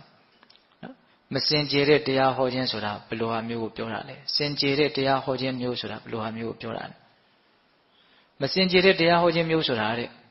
ငါတရားကိုနာပြီးတော့ဒီလူတွေကငါ့ကိုကြည်ညိုပြီးတော့ကြည်ညိုတဲ့အတိုင်းအပြုအမူတွေပြုကြမယ်ဆိုရင်သိကောင်းမှာပဲဆိုတဲ့စိတ်နဲ့ဟောရင်အဲ့ဒါမစင်ကြယ်သောတရားဟောခြင်းနဲ့ဟုတ်လားငါဟောတဲ့တရားကိုနာကြပါစေနာပြီးတော့ငါ့ကိုကြည်ညိုကြပါစေကြည်ညိုပြီးရင်ကြည်ညိုတဲ့အချင်းရာကိုပြကြပါစေကြည်ညိုတဲ့အချင်းရာကိုပြတယ်ဆိုတာဘာပြောတာလဲလေးလေးစားစားတန်ဖိုးထားပြီးတော့လှူကြတန်းကြတာကိုကြည်ညိုတဲ့အချင်းရာပြတယ်လို့ပြောတာအဲ့ဒီလိုစိတ်နဲ့တရားဟောမယ်ဆိုရင်ဒါပါလေမစင်ကြယ်တဲ့တရားဟောခြင်းနဲ့စင်ကြယ်တဲ့တရားဟောခြင်းဆိုတာဘယ်လိုတော့ငါဟောတဲ့တရားကိုနာကြပါစေနာပြီးရင်သိကြပါစေဆိုလိုချက်အဓိပ္ပာယ်ကိုသိကြပါစေသိပြီးရင်သိတဲ့အတိုင်းရှင်းနိုင်ကြပါစေဆိုတဲ့စိတ်နဲ့တရားဟောမှသာလေအဲ့ဒါစင်ကြယ်သောတရားဟောခြင်းဖြစ်တယ်ယဟန်တို့တဲ့ကတ္တပဟာအဲ့ဒီလိုစင်ကြယ်သောတရားဟောခြင်းဖြစ်လာတဲ့တရားဟောတယ်တဲ့ဟောသူ့ကိုပဲဥမာပေးတာနော်ယဟန်တို့တဲ့ငါဟာကတ္တပလိုယဟန်ကတ္တပနဲ့တူတဲ့ယဟန်မျိုးကိုသာနဲ့ဥပမာပြုပြီးတော့တရားကိုဟောမယ်တဲ့အဲ့လောက်ထိချီးမြှောက်တာရှင်မကတ္တပကိုမြတ်စွာဘုရားကဟုတ်လားဒါကဦးဇင်းတို့စန္ဒုပမတုတ်တန်ထဲမှာလာတဲ့အကြောင်းအရာလေးတွေမှတ်မိတာလေးကိုဦးဇင်းပြောပြတာဟုတ်လားအဲ့ဒီထဲမှာဦးဇင်းတို့ဩဝါဒတုတ်တန်ဆိုတာ၃ပုဒ်ပါတယ်ပထမဩဝါဒတုတ်တန်ဒုတိယတတိယဩဝါဒတုတ်တန်ဆိုနော်အဲ့ဒီမှာပထမဩဝါဒတုတ်တန်ထဲမှာမြတ်စွာဘုရားအာဟောတာတော့ဆိုတော့ခါတစ်ပါးမှာရှင်မကတ္တပကိုမြတ်စွာဘုရားကကတ္တပတဲ့ယဟန်တွေကိုသင်တရားဟောပါဆုံးမပါငါလည်းပဲဆုံးမမယ်သင်နဲ့ငါနဲ့ဟာယဟန်တွေကိုဆုံးမပြီးတော့အကျိုးရှိအောင်လုပ်ကြမယ်တန်းတို့ထားပြောတာနော်မြတ်စွာဘုရားအဲ့လိုမျိုးယဟန်တွေကိုဆုံးမဖို့တရားဟောတိုက်တွန်းတော့ရှင်မကတ္တပကမြတ်စွာဘုရားတဲ့အခုခေတ်ယဟန်တွေဟာဆုံးမခက်လိုက်တာတဲ့ဒါမြတ်စွာဘုရားပြိမိမစံခင်မှာအခုခေတ်လို့သုံးတယ်နော်အခုအခါရှေးအခါအခုအခါလို့သုံးတယ်ဒါမြတ်စွာဘုရားရဲ့ဘုရားစပြီးတော့ဖြစ်ခါစအချိန်ကစပြီးတော့ဝါ20အတွင်းကိုဒါရှေးလို့သုံးတယ်ဝါ20နောက်ပိုင်းမှာတိခါဘုဒ္ဓအများကြီးပြည့်ညက်ပြီးတော့သိုးသွန်းတဲ့ယဟန်တွေကပေါ်လာတာအများကြီးဖြစ်လာတာဝါ20အတွင်းမှာတော့အဲ့လိုမျိုးအလွန်တန့်ရှင်းစင်ကြယ်တယ်ဟုတ်လားဒါကိုရည်ညွှန်းတာမြတ်စွာဘုရားတဲ့အခုအချိန်ခါမှာယဟန်တွေကဆုံးမခက်လိုက်တာတဲ့အဆုံးမခက်ကြောင်းအကုသိုလ်တွေနဲ့ပြည်နေတယ်တဲ့သူတို့ကတီးမခံနိုင်ကြဘူးတဲ့ပြောတဲ့စကားကိုရိုးရိုးသေးသေးနားမထောင်နိုင်ကြဘူးဒါမှမဟုတ်သူမဆုံးမခြင်းဘူးလို့ပြောတာပဲအဲ့လိုအမိန့်ရှိတဲ့အခါကျတော့မြတ်စွာဘုရားကမြတ်စွာဘုရားအဲ့လိုအမိန့်ရှိတော့ရှင်မကတ္တပကအဲ့လိုဆုံးမခက်တယ်ဆိုတော့ပြောရင်းနဲ့စက်မိဆက်ရပေါ့ဘာလျှောက်တော့ဆိုတော့မြတ်စွာဘုရားတဲ့အာနန္ဒာရဲ့တပည့်ဖြစ်တဲ့ဗန္ဒာယဟန်ရဲ့အနုဒ္ဒရာရဲ့တပည့်ဖြစ်တဲ့အဘိစိကယဟန်ရဲ့အဲ့ဒီယဟန်တစ်ပါးဆိုရင်ဘလို့တောင်လုပ်လဲဆိုတော့တရားဟောပြိုင်ကြတယ်ဘုရားတဲ့ဘသူရှောက်နေတာမြတ်စွာဘုရားမင်းနဲ့ငါနဲ့ဘသူကအများကြီးဟောနိုင်မလဲဘသူဟောတာကကောင်းတယ်ဘသူကအကြာကြီးဟောနိုင်မလဲအဲ့ဒီလိုတောင်တရားဟောပြိုင်ကြတယ်ဘုရားဖြစ်နေတာကို तू ပြောတာအဲ့တော့မြတ်စွာဘုရားကအေးအဲ့လိုဖြစ်နေတာလား gain အဲ့လိုဆိုလို့ရှိရင်အနာရှိတဲ့ယဟန်တစ်ပါးကိုပွားပြီးတော့အဲ့ဒီယဟန်တစ်ပါးကိုခေါ်ကြည့်လို့ခိုင်းတယ်ရှောက်လာကြတယ်အဲ့ဒီဗန္ဒာယဟန်နဲ့အဘိစိကယဟန်နဲ့အဲ့တော့မြတ်စွာဘုရားဟုတ်လားလို့မေးတယ်ဟုတ်တဲ့အကြောင်းရှောက်ရတာပေါ့အဲ့တော့မြတ်စွာဘုရားက gain နေစမ်းပါဦးတဲ့ငါကဘယ်တော့မှများတရားများဟောနိုင်တယ်လို့မင်းတို့အချင်းချင်းပြိုင်ကြဟုတ်လားနော်ကောင်းကောင်းဘယ်သူကဟောနိုင်တယ်လဲဆိုတော့သိအောင်ပြိုင်ကြအများကြီးဘယ်သူကဟောနိုင်လဲဆိုတော့သိအောင်ပြိုင်ကြလို့ငါဘယ်တော့မှများဟောတာကိုမင်းတို့မှတ်သားဘူးလေတဲ့အမှတ်သားဘူးပါဘယ်ထဲမှာပါတာမရှိပါဘူးပေါ့ဆိုလိုတာပြိုင်တဲ့ဆိုင်တဲ့ကိစ္စကြီးကတော်တော်စိတ်ပြည့်စရာကောင်းတယ်ပေါ့နော်ဟုတ်တယ်မဟုတ်လားဒါမြတ်စွာဘုရားလက်ထက်ကအဖြစ်ပြက်လေးနော်ပြုံးလဲပြုံးစရာပေါ့လေဘယ်သူကတရားများဟောနိုင်မလဲကောင်းကောင်းဟောနိုင်မလဲအကြာကြီးဟောနိုင်မလဲဆိုတာကိုပြိုင်ကြတာတဲ့ဟုတ်လား ယဟန်နေပြောရခဲ့တယ်ဆိုတာနဲ့ပတ်သက်ပြီးတော့ဒါရှောက်တာမြတ်စွာဘုရားအဲ့ဒီမှာမြတ်စွာဘုရားကအဲ့ဒီလိုမျိုးမလုပ်ရဘူးမက်ဖို့မနည်းအချီးနှီးသောယောက်ျားဒီလိုမျိုးမြတ်စွာဘုရားနော်မန်မဲတော်မူတယ်ပေါ့ဟုတ်လားဒါမျိုးမလုပ်ရဘူးဆိုပြီးတော့အဲ့ဒါကဥရှင်တို့ပထမဩဝါဒတုတ်တန်ထဲမှာဒီအကြောင်းအရာလေးတွေ့ရတယ်နော်ဒုတိယတတိယဩဝါဒတုတ်တန်ကတော့ပိုးပြီးတော့တောင်မှတ်သားစရာကောင်းအဲ့ဒီပြောထားတဲ့အကြောင်းအရာလေးတွေကအခုခေတ်ဆိုးတယ်ဆိုတာနော်အဲ့ဒီတုန်းကတောင်အဲ့လိုတွေရှိတယ်ဆိုတော့အခုဖြစ်နေတာဘာမှမဆန်းဘူးဆိုတာလေးကိုစဉ်းစားနိုင်ကြဖို့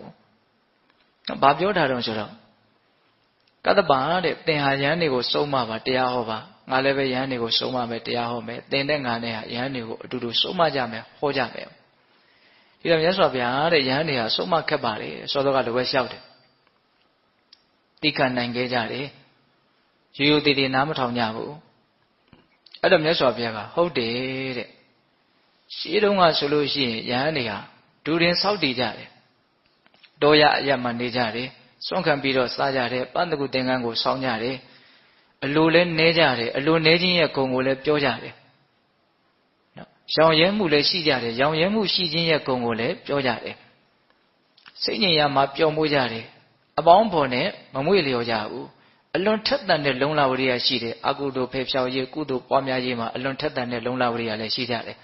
လုံလဝရိယရှိခြင်းရဲ့ဂုဏ်ကျေးဇူးကိုလည်းပြောဆိုလေးရှိကြတယ်တဲ့ရှေးတုန်းကယဟန်တွေအဲ့ဒီလိုမျိုးနော်သူတော်ကောင်းတရားကိုစွမ်းသောတမန်ကျင့်သုံးတဲ့အခါကာလတုန်းကယဟန်တွေရဲ့အနေထားကဘယ်လိုရှိတော့အဲ့လိုဒူတင်ကိုစောင့်တည်ပြီးတော့ဒူတင်ဆောင်ကြီးရဲ့ဂုဏ်ကျေးဇူးကိုပြောဟုတ်လားအလိုနေတယ်ရောင်ရဲတယ်စိတ်ညစ်ရမှာပျော်မွေ့တယ်နော်အဲ့လိုမျိုးကောင်းကောင်းမွန်မွန်ကျင့်သုံးနေတဲ့ယဟန်ကိုတွေ့ရင်ယဟန်အချင်းချင်းကလည်းပဲအော်ဒီအရှင်ရဲ့အမိကဘယ်လိုရှိတာတော့ဒါဘယ်သူလဲပေါ့စိတ်ဝင်စားတယ်အဲ့ဒီအရှင်အော်ကောင်းကောင်းကျင့်တာပဲအဲ့လာပါထိုင်ပါဆိုတော့နေရာပေးတယ်တဲ့ကောင်းကောင်းကျင့်တဲ့ယဟန်ကိုရှေးတုန်းကပါလဲနေရာပေးတယ်တဲ့အဲ့လိုနေရာပေးပြီးတော့အရေးတယူလေးလေးစားစားလုပ်ကြတော့အောက်ကယဟန်ငယ်လေးတွေကလည်းဒါကိုမြင်ရတဲ့ခါကျတော့အော်ဒါကိုအားကြတယ်အတုယူတယ်ငါတို့လည်းပဲဒီလိုကျင့်မယ်ဆိုပြီးတော့နော်အတုလိုက်ပြီးတော့ကျင့်သုံးကြတဲ့အတွက်ကြောင့်အများစုဟာချမ်းသာကြတယ်တဲ့ယဟန်ငယ်တွေကချမ်းသာကြတယ်ဒါရှေးကအနေထားကိုပြောတာအခုအဲ့လိုမဟုတ်ကြဘူးတဲ့ဟောဒါမြတ်စွာဘုရားလက်ထက်မှာပြောနေတာနော်ဒူတင်ကိုမဆောက်တည်ကြဘူးဒူတင်ကိုမချီးမွမ်းကြနော်အလွန်နဲမှုမရှိကြဘူးအလွန်နဲမှုကိုလည်းမချီးမွမ်းကြရောင်ရဲမှုလည်းမရှိဘူးရောင်ရဲမှုကိုလည်းမချီးမွမ်းကြဘူးနော်စိတ်ညစ်ရမှလည်းမပျော်ကြဘူးစိတ်ညစ်ရနေတာကိုလည်းမချီးမွမ်းဘူး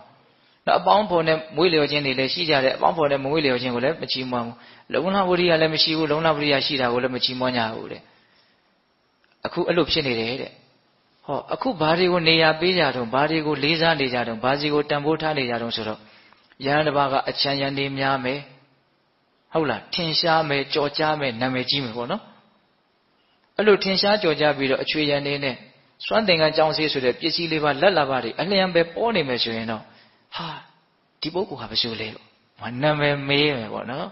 ်ဒါဘယ်သူလဲဒါပဲဆရာတော်လဲပေါ့နော်အခုခေတ်စကားနဲ့ပြောမယ်ဆိုလို့ရှိရင်တော့ဟုတ်လားနာမည်ကြီးမယ်ထင်ရှားမယ်ကြော်ကြားမယ်ဆိုရင်တော့ဒါပဲဆရာတော်တို့နော်နာမည်တွေမေးပြီးတော့အော်ကောင်းလိုက်တာရှင်ဘုရားတို့မြတ်အရာတော်လိုက်တာဟုတ်တယ်အခုခေတ်ဘုံကြီးလို့ရှိရင်အချင်းချင်းအလွန်အထင်ကြီးတယ်ပေါ့နော်ကောင်းလိုက်တာနေရာပေးတယ်တဲ့ကြွပါလာပါထိုင်ပါဆိုတော့နေရာပေးတယ်တဲ့ဘယ်လိုလူတွေကိုနေရာပေးတာတော့ထင်ရှားတဲ့ကြောကြားတဲ့အချမ်းရံတွေများတဲ့လက်လာပါတွေများတဲ့ယဟန်ကိုနေရာပေးတယ်တဲ့အဲ့ဒီလိုမျိုးလှုပ်တော့ငယ်တဲ့ယဟန်တွေကဒါတွေကိုအတူယူပြီးတဲ့ဩလောကကြီးမှာနေရာရခြင်းတော့ထင်ရှားမှာပဲကြောကြားမှာပဲလက်လာပါတွေများမှာပဲဒါကိုသူတို့ပန်းတိုင်နေနဲ့ထားပြီးတော့လှုပ်ကြတော့မယ်နော်ဒါမြတ်စွာဘုရားရဲ့ခေတ်မှာတော့အဲ့ဒီအနေထားရှိတယ်ဆိုတာလေးကိုဘုသူတ္တပြောပြတာဟုတ်လားအဲ့ဒီလိုမျိုးနောက်ဖြစ်တဲ့တာတွေကိုအတူယူတဲ့အခါကျတော့ယဟန်တွေကဘာဖြစ်ကြလဲဆင်းရဲကြတယ်တဲ့ဆိုတော့ကအလိုနဲမှုရောင်ရဲမှုမြင့်မြတ်တဲ့ဂုဏ်တွေမရှိဘူးပေါ့ဟုတ်လားအဲ့တော့အဲ့ဒီတုတ်တန်လေးထဲမှာတရားတော်မတို့ဦးဇင်းတို့စဉ်းစားရရှိတာကနော်ရှေးကအကျင့်ကိုပဲတန်ဖိုးထားပြီးတော့လေးစားပြီးတော့မြတ်လို့ကြတယ်နောက်ရောက်လာလေအဲ့ဒီအကျင့်ကိုတိတ်ပြီးတော့တန်ဖိုးမထားတော့ဘဲနဲ့ကျင့်ရကောင်းမှမသိတော့ဘဲနဲ့နောက်ထင်ရှားမှုကြောကြားမှုအချမ်းရများမှုလက်လာပါများမှုကိုပဲရှေ့တန်းတင်လာကြတယ်ပေါ့တော့အခုအဲ့လိုဖြစ်နေတာဟာဘာဆန်းတယ်လဲလို့မေးရင်ဘာမှမဆန်းဘူးသဘောပေါက်ရဲ့လားဗျအေးအဲ့တော့ရှင်မကတ္တပကဒီလိုမျိုးမဟုတ်ဘူး ဒါရှင်မကတ္တပကိုပဲဥမာပေးပြီးတော့မြတ်စွာဘုရားဟောတာနော်ဟုတ်ရဲ့လားအေးအဲ့တော့ဒါကဩဝါဒတုတ်တန်တွေထဲမှာတွေ့ရတဲ့အကြောင်းအရာလေးတွေပေါ့အဲ့ဒီထဲမှာဦးဇင်းတို့ပြောရင်းနဲ့နည်းနည်းလေးဆန်းတဲ့အဖြစ်အပျက်လေးနှစ်ခုကိုလည်းပြောပြခြင်းသေးတယ်နောက်တစ်ခါမှာတော့ရှင်အနန္ဒာကရှင်မကတ္တပကိုရောမြတ်ကြီးကိုဘိက္ခုနီမတွေရဲ့အကြောင်းကိုလိုက်ဖို့ပင့်တယ်ရှင်အနန္ဒာကအလွန်ကြီးညိုတယ်ရှင်မကတ္တပကိုရှင်မကတ္တပကလည်းဒီရှင်အနန္ဒာကိုနော်ကိုယ့်ရဲ့ညီလေးလိုသားလေးလိုသူချစ်တယ်တွေ့ရတဲ့သူတို့ရဲ့မှတ်တမ်းတွေကိုကြည့်လိုက်လို့ရှိရင်အယဉ်ရင်းနေတယ်ဆိုတာထင်ရှားတယ်အဲ့ဒါနဲ့ရှင်အနန္ဒာကမရမကပင့်တယ်ရှင်မကတ္တပဒါမြို့ရောက်လာတဲ့အခါရွာချောင်းရောက်လာတဲ့အခါပင့်တာနဲ့တူတယ်များသောဖြင့်သူကတောထဲမှာပဲနေတာများတယ်ပင့်တဲ့အခါကျတော့မလိုက်ချင်ဘူးညင်းတယ်ရှင်ဘုရားကြွပါကြောက်တုံးလေးဆိုအတင်းပင့်တော့လိုက်သွားတာဘိက္ခုနီမတွေအကြောင်းကိုလိုက်သွားတာဟိုရောက်တဲ့ခါကျတော့ရှင်အနန္ဒာကတိုက်တွန်းလို့တခါတရားဟောရတယ်ရှင်မကတ္တပတရားဟောတယ်ဘိက္ခုနီမတွေအဲ့လိုတရားဟောပြီးတော့အရှင်မြတ်နှစ်ပါးပြန်လဲကြွသွားကြရောအဲ့ဒီဘိက္ခုနီမတွေတဲကထုံလတိတ်တာဆိုတဲ့ဘိက္ခုနီမကဘာပြောတော့ဆိုတော့ဒီရှင်မကတ္တပဆိုတဲ့ကိုတော်ကရှင်အနန္ဒာရှိမှတရားများဟောပါပေရဲ့နော်အလွန်ပညာရှိတဲ့ရှင်အနန္ဒာရှိမှဒီရှင်မကတ္တပကဘာလို့တရားဟောတဲ့တယ်လို့ထင်ရတာတော့နော်ဘာပြောတော့ဆိုတော့သူကအဲ့ဒီထဲမှာနော်အထုတ်လုပ်သူရဲ့ရှေ့မှာအရောင်းတဲ့လူကလာပြီးတော့မြန်အကြောင်းကိုပြောနေရသေးတယ်အဲ့ဒါအဲ့ဒီကပေါ်တဲ့စကားဗျအဲ့ဒီစကားကဟုတ်လားနော်အကုံသေးကြီးရဲ့ရှေ့မှာအရောင်းနေတယ်နော်အထုတ်လုပ်သူရဲ့ရှေ့မှာအရောင်းနေနော်ထုတ်လုပ်သူနဲ့ရောင်းတဲ့လူနဲ့ဘယ်သူကအရဲ့အကြောင်းကိုပိုသိမလို့ထုတ်လုပ်သူကပိုသိတာပေါ့နော်အဲ့ဒီလိုပြောတာကိုအဘိညာဉ်နဲ့ရှင်မကတ္တပကသိတယ်သိတဲ့အခါကျတော့ရှင်အနန္ဒာကိုခေါ်ပြီးတော့ပြောတာအနန္ဒာတဲ့မင်းကအလုပ်တဲ့လူလားငါကအလုပ်တဲ့လူလားတဲ့ဟုတ်လားမင်းကအရောင်းတဲ့လူလားငါကအရောင်းတဲ့လူလားတဲ့နော်အဲ့လိုပြောတော့ရှင်အနန္ဒာကရိပ်မိပုံရတယ်တယောက်ယောက်ပြောတဲ့အတန်ကိုရှင်မြတ်ကြီးသိပုံရတယ်ဓာတ်ရိုက်ဘယ်လိုပြောတော့ဆိုတော့အရှင်ဘုရားတဲ့တိခဏတော်ဘုရားမာတုကာမတွေကအလွန်မိုက်မဲလှပါတယ်ဘုရားတဲ့အဲ့တန်တန်းလျှောက်တယ်သိလားနော်ဒါအဲ့ဒီကိုသွားလို့ဒီပြဿနာပေါ်လာတာကိုရှင်ဘုရားတိခမဘုရားတဲ့မာတုကာမတွေကအလွန်မိုက်မဲလှပါတယ်အဲ့တော့ဘာပြောတော့အနန္ဒာတဲ့ဆန္ဒတွေစောပြီးတော့အဲ့လိုလည်းမပြောနဲ့အောင်နဲ့ဟုတ်လားနော်အဲ့ဒီမှာသူ့ရဲ့အစွမ်းတတ္တိတွေကိုရှင်မကတ္တပကိုရမေကြီးကပြောတာငါ့ကိုဒန်းတူထားတယ်လို့မြတ်စွာဘုရားကဘယ်ယဟန်ကိုဒန်းတူထားဖို့တလေတဲ့နော်မြတ်စွာဘုရားရှင်အနန္ဒာရှင်မကတ္တပကိုအများကြီးဒန်းတူထားပြီးတော့ဟောတာရှိတယ်ငါကဇံအမျိုးမျိုးကိုဝင်စားနိုင်တယ်လို့ရှင်မကတ္တပလည်းဇံအမျိုးမျိုးကိုဝင်စားနိုင်တယ်နော်သူ့မှာရှိတဲ့အစွမ်းတွေကိုပြပြီးတော့အဲ့ဒီလိုအစွမ်းမျိုးရှင်မကတ္တပမှာရှိတယ်ဆိုပြောတဲ့ဒေသနာတွေကအများကြီးရှိတယ်အဲ့လိုမျိုးဘယ်သူကိုမြတ်စွာဘုရားဟောဖို့တလေတဲ့ဟုတ်လားအဲ့ဒီမှာသူ့မှာအဘိညာဉ်တွေနဲ့ပြည့်စုံနေဆိုတဲ့အကြောင်းအကုန်ပြောပြီးတော့ဘာပြောတော့ဆိုတော့ငါရဲ့ဒီထုကဲမြင့်မြတ်တဲ့ဉာဏ်အထူးတွေကိုအတိအမှတ်မပြုကျင်တဲ့ပုဂ္ဂိုလ်တွေဟာ9000 8000လောက်ရှိတဲ့ဆင်ကြီးကိုထရွက်6နဲ့ကားတယ်လို့မျိုးပဲဖြစ်မယ်တဲ့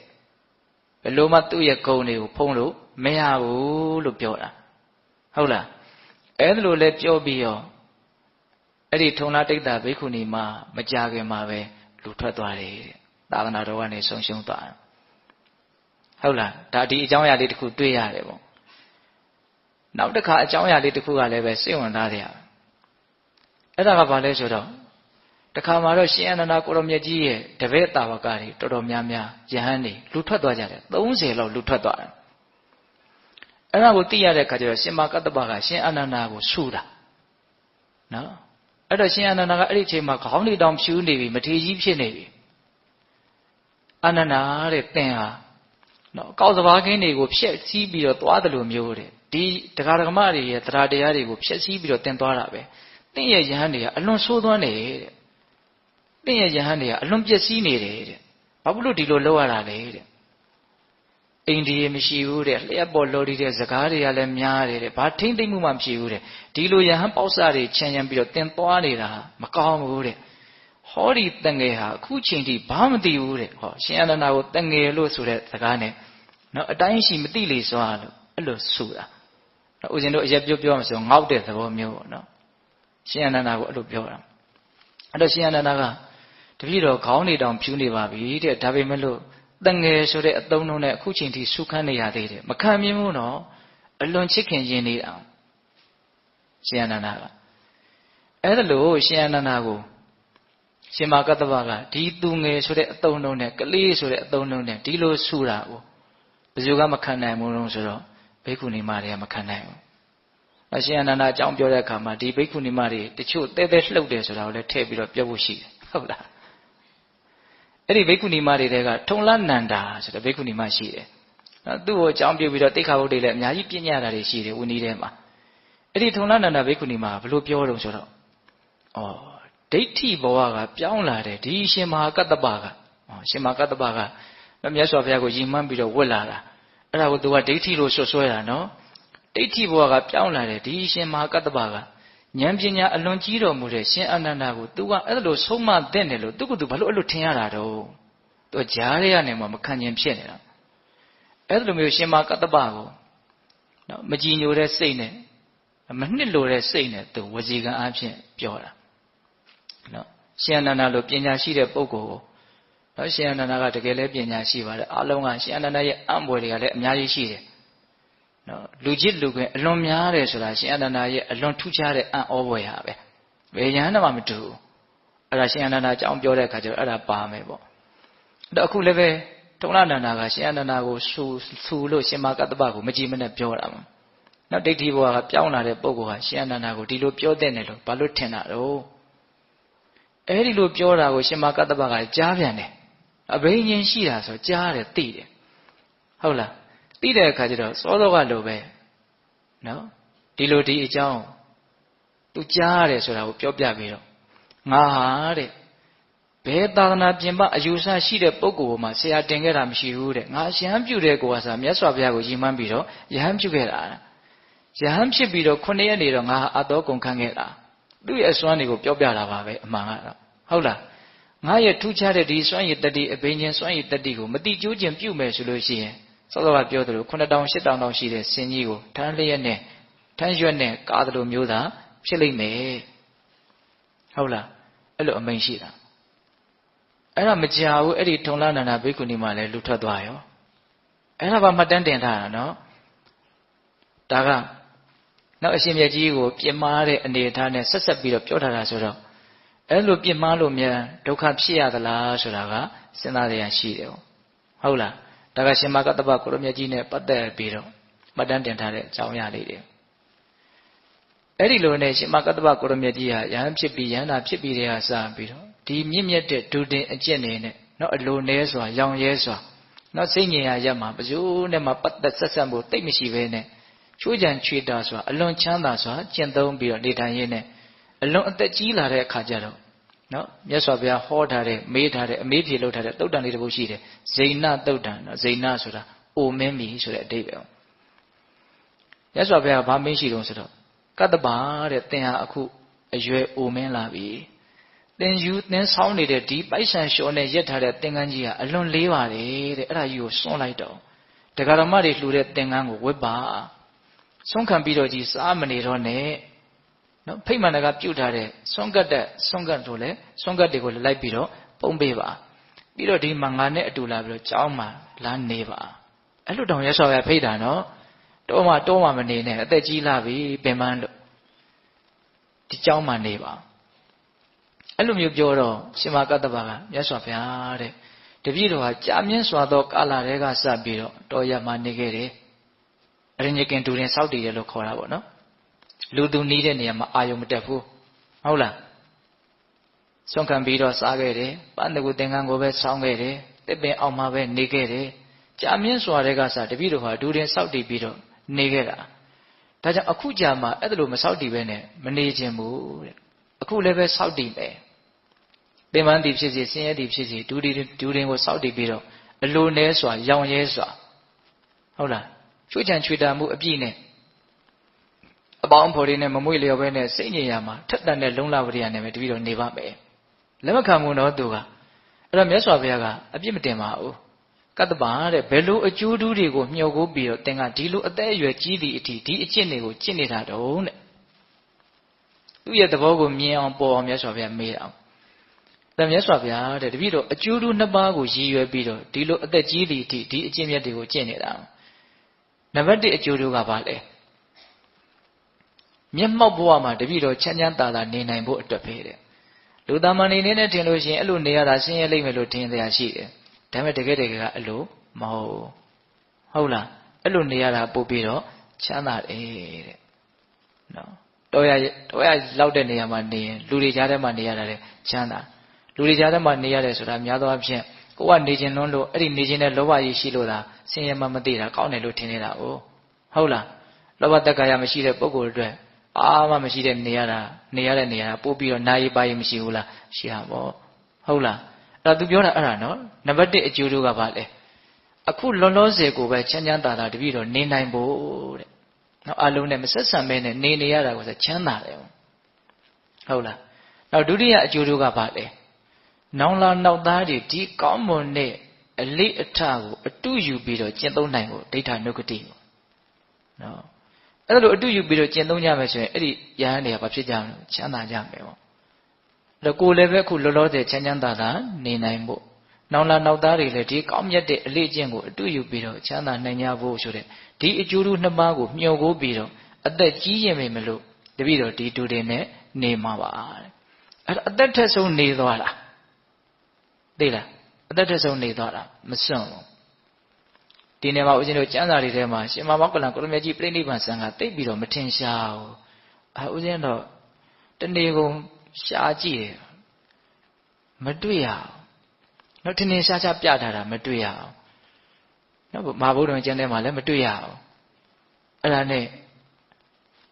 တိမယ်လို့ထင်ရတဲ့ဆရာတော်တွေလှမ်းပြီးတော့လဲဖုံးဆက်ပြီးတော့လဲမေးကြည့်တယ်ဟုတ်တယ်တဲ့ကြဲကြဲပြန့်ပြန့်ဖော်ပြထားတာမတွေ့ရဘူးတဲ့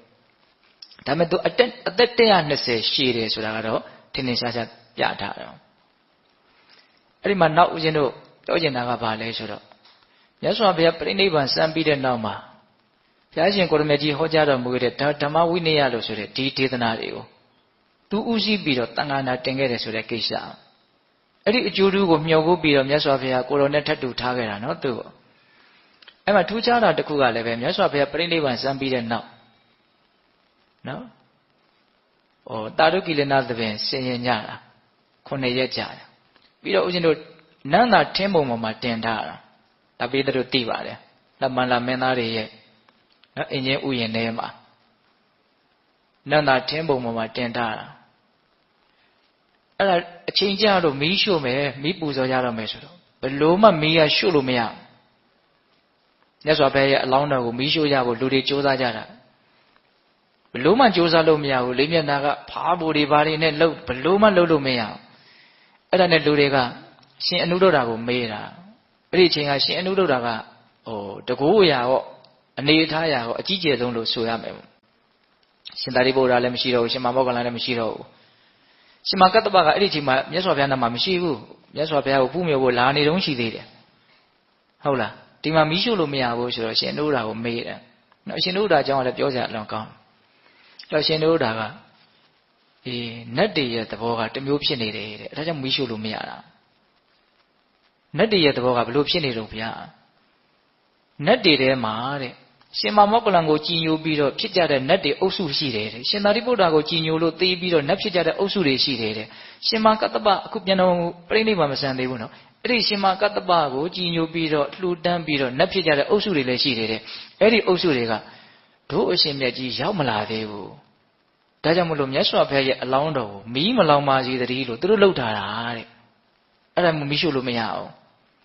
ရှင်မကတ္တပရောက်မလာသေးလို့မီးရှို့လို့မရအောင်နော်အဲ့ဒါရှင်မကတ္တပကလည်းရောက်တော့မယ်ခဏနေရဒါပေမဲ့အရန်နေပူတဲ့အခါကျတော့အသက်အရွယ်ကလည်းအရန်ကြီးနေပြီသူ့ရဲ့နောက်လိုက်တွေကလည်းအရန်ချမ်းသာတဲ့အမျိုးကနေရဟန်းပြုလာတဲ့နှုံညံ့တိမ်မွေးကြတဲ့ရဟန်းနေကြီးဆိုတော့နားနေကြတာအဲ့ဒီနားနေတော့မှမြတ်စွာဘုရားပြိဋိဘံစံတယ်လို့လိုက်လာတဲ့တချို့ရဟန်းတွေကမသိသေးဘူးအဲ့ဒီမှာမြတ်စွာဘုရားရဲ့အလောင်းတော်ကိုနတ်တွေပူဇော်ထားတဲ့မန္တာရဝနတ်ပန်းတွေဆိုတာရှိတယ်ပန်းကြီးတွေအကြီးတွေအဲ့ဒါကိုအယိုးတက်ပြီးတော့လူတယောက်ကထီးလုပ်ပြီးတော့ဆောင်းလာတယ်အဲ့ဒီပန်းကြီးတွေအဲ့ဒါကိုရှင်မကတ္တပကသိတဲ့အခါကျတော့ဒါဘုရားပြိဋိဘံစံပြီနတ်တွေပူဇော်ထားတဲ့ပန်းဒီပန်းဟာလူလောကမှာမရှိဘူးအဲ့ဒါနဲ့ဟိုရောက်လို့ရှိရင်ရုပ်ပြက်ဆင်းပြက်ငိုမှာဆိုလို့အခုတည်းကစသိအောင်ဆိုတော့ရှင်ဟာကတ္တပကအဲ့ဒီလူကိုမေးတာမြတ်စွာဘုရားဆိုတာသိပါသလားသိပါတယ်အခု အခုဘလို့နေတော့ဆိုပြိဋိဘံဆန်းသွားလို့အဲ့ဒါနတ်တွေပူဇော်တဲ့ပန်းကိုယူလာတာအဲ့လိုလဲပြောလိုက်ရောရဟန်းတွေကငိုကြတာပေါ့ပုထုဇဉ်ရဟန်းတွေကတချို့လည်းမဘူးမြော်ဘူးတဲ့မြတ်စွာဘုရားကိုအဲ့လိုငိုကြအကြီးအကျယ်ရုပ်ပြဆင်းပြတွေဖြစ်နေတဲ့အချိန်မှာသူပတ္တဆိုတဲ့ယဟန်ကြီးဒါပေတို့ကြားဥပါတယ်မြတ်စွာဘုရားကိုရန်ညိုးရှိတယ်သူလူတဲ့ဆွမ်းကိုအလူမခံလို့ဒီအကြောင်းတွေကပြောတာရမ်းကျေပါတယ်အဲ့ဒီသူပတ္တယဟန်ကြီးကဘာထပြောတော့ငါရှင်တို့မငိုကြနဲ့တိတ်ကြတဲ့အခုမှတို့လွတ်လပ်ရေးရသွားတာတဲ့နော်ဒီယဟန်ကြီးကဘယ်ဟာမအပ်ဘူးဘယ်ဟာအပ်တဲ့အယမ်းချုပ်ချယ်တာပဲတဲ့အခုဒီယဟန်ကြီးမရှိတော့ဘူးဆိုတော့တို့ကြိုက်တာလှုပ်လို့ရပြီတဲ့အလွန်ထိတ်လန့်စရာကောင်းတဲ့စကားကိုပြောတာကရှင်မကတ္တဗကအယမ်းဓမ္မတန်ဝေကရတယ်။အော်ကြည်သာမြတ်စွာဘုရားရဲ့အလောင်းတော်ရှိနေသေးတယ်ဒီအချိန်မှတောင်မှဒီလိုရုပ်မာတဲ့နော်သာသနာတော်ကိုဖျက်ဆီးမဲ့နော်အဓမ္မဝါဒနော်လက်ကင်ပြုမဲ့ပုံကိုယ်တွေကပေါ်လာခဲ့ပြီအဲ့ဒါမဖြစ်ဘူးငါမြတ်စွာဘုရားရဲ့ပွဲပြီးလို့ရှိရင်မြတ်စွာဘုရားဟောခဲ့တဲ့တရားတော်တွေကိုငါအကုန်လုံးစနစ်တကျပြန်ပြီးတော့သံဃာနာတင်မယ်သံဃာနာတင်တယ်ဆိုတာကပြန့်ကျင်းနေတဲ့ပန်းပုံကြီးကိုကျိုးလေးနဲ့စနစ်တကျတီးတယ်လို့မျိုးပေါ့စနစ်တကျလှုပ်ထားတာအကန့်လိုက်အကုန်လုံးစနစ်တကျအကုန်သိမ်းထားတာအရန်စနစ်ကျတယ်သုတ်တန်ဆိုအရှိတစ်မျိုးအလတ်တစ်မျိုးအတိုးတစ်မျိုးဝိနည်းဝိနည်းတစ်မျိုးသုတ်တန်ကသုတ်တန်တစ်မျိုးဘိဓမ္မာကဘိဓမ္မာတစ်မျိုးဒါအကျဉ်းမြင့်လေးပြောပြတာသံဃာယနာဆိုတာညီတူစွာရွတ်ဆိုခြင်းလို့အဓိပ္ပာယ်ရတယ်နောက်ယဟန်နေညီညာရွတ်ကြတာအတီးပြုတ်ထားတာစနစ်တကျလှုပ်တယ်အဲ့ဒါရှင်မကတ္တဗရဲ့ကျေးဇူးအဲ့တော့မြတ်စွာဘုရားပြိဋိဘံစံပြီးပြီလို့ကြားရတော့ငိုကြရိုးကြရင်လည်းအဲ့လိုနဲ့မြတ်စွာဘုရားဒီကိုနော်ရှိရကိုအလောင်းတော်ရှိရကိုရောက်သွားတယ်။ဟိုရောက်တဲ့အခါကျတော့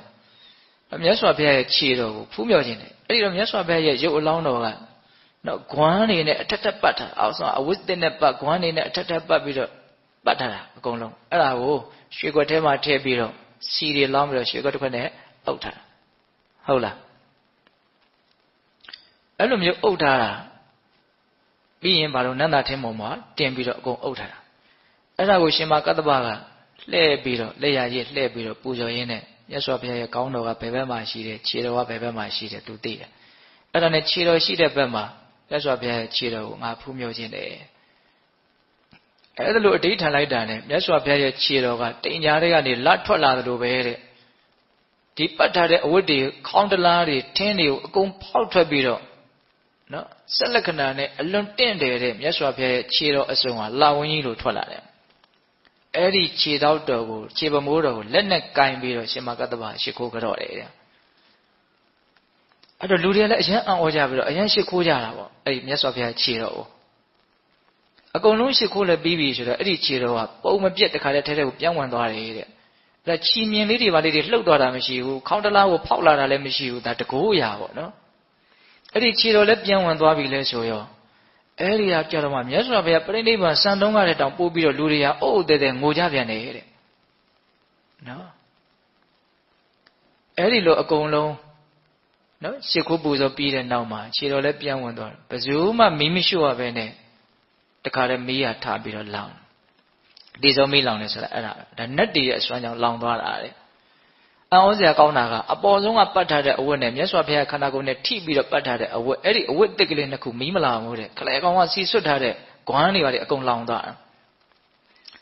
နော်တတ်တော်ရှိတဲ့မြတ်စွာဘုရားများဒီလိုမျိုးဦးဇင်းတို့ပြိဋိဘံစံပြီးဆိုရင်တော့တလုံးတစ်ခဲတဲ့ဓာတ်တော်ကြံ့တယ်မြတ်စွာဘုရားကတော့တတ်တော်တူတဲ့မြတ်စွာဘုရားဖြစ်တဲ့အတွက်ကြောင့်ဒီဓာတ်တော်တွေကနေရာအနှံ့ရောက်အောင်မှာဖြစ်တဲ့အတွက်ကြောင့်အကုန်လုံးသေးသေးလေးတွေအစိတ်စိတ်အမှောင်မှအကုန်လုံးကွဲရတယ်ပေါ့အဲ့ဒါရှင်မကတ္တဗရဲ့ထူးခြားချက်အဲ့ဒါလည်းရှိတယ်စောစောကပြောတဲ့သူပ္ပယဟန်ကြီးရဲ့စကားကိုနော်အကြောင်းပြုပြီးတော့ထိတ်လန့်မှုတန်ဝေကနဲ့မြတ်စွာဘုရားပြိဋိဘံစံပြီးတဲ့နောက်မှာနော်အဇာတတမင်းအထောက်အပံ့ကိုယူပြီးတော့နော်ရှင်မကတ္တဗကိုရမေကြီးဥဆောင်ပြီးတော့နော်ရှင်ဥပါလိကဝီနည်းကိုဖြေမယ်ပေါ့နော်ရှင်အနန္ဒာကနောက်သုတ်တံပြီးဓမ္မကိုဖြေပြီးတော့မေးတာဘယ်သူကမေးတော့ဆိုတော့ရှင်မကတ္တဗကိုရမေကြီးကမေးတာဟုတ်လားတန်ခါနာတင်ခဲ့ကြတာဒါကြောင့်တရားဓမ္မတို့ဥယျာဉ်တို့အခုလိုမျိုးမြတ်စွာဘုရားရဲ့အဆုံးအမတွေကိုအစီအစဉ်မပြတ်ဖြည့်ဆွတ်ထားတာမရှိနှုတ်ပယ်ထားတာမရှိဘဲနဲ့အစစ်အမှန